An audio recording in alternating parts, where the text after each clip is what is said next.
د حضرت علی رضی الله عنه نه یو کس پوښتنه وکړه، هغه کوم انسان ده چې په ژوند کې به هیڅ وخت عزت ترلاسه نه کړي، او هغه کوم انسان ده چې په ژوند کې به هیڅ وخت بې عزته کیږي نه.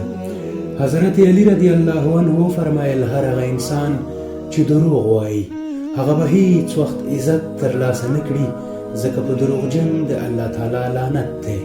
که څه هم د هغه تندی د سپوږمۍ په شان ځلیږي، خو د خلکو په زړونو کې به هغه ته هیڅ عزت نه وي، او رښتیا ویونکي هیڅ وخت بې عزته کیږي نه.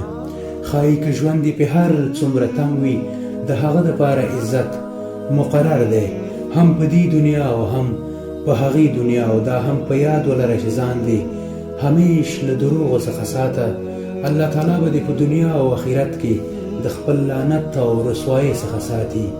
پیغمبر صلی الله علیه وسلم فرمایي هر وخت رښتیا ووایه، که څه هم تا ته په هغه کې هلاکت ښکاري، خو بیا هم رښتیا ووایه، ځکه په دروغجن د الله تعالی لعنت او بریا په رښتیا کې ده.